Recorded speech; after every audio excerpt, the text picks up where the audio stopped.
Kalbimi açıp men sana yalnız yürüp darımda sen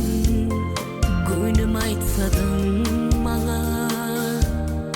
akvalım barımda sen akvalım barımda sen aşkımına da sönmesin ayrılık bir de gelmesin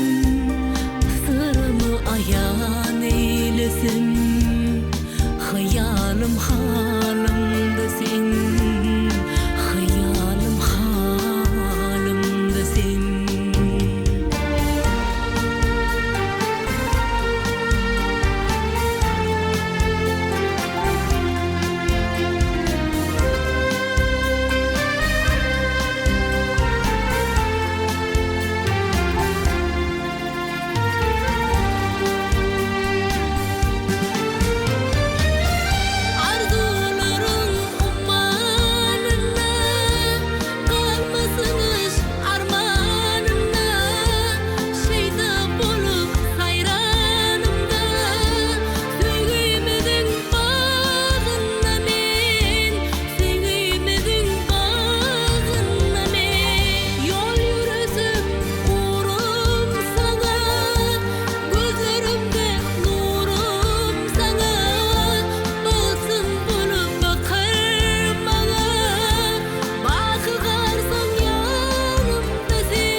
Bilsen karıştım men sana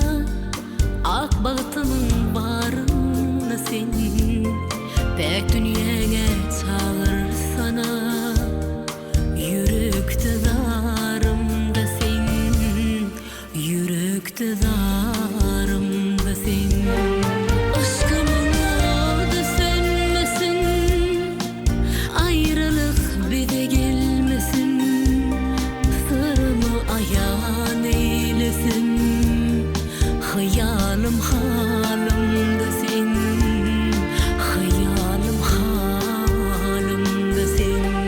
aşkımına da sönmesin ayrılık bir de gelmesin sırrımı ayan eylesin hayalim halimda sen hayalim halimda sen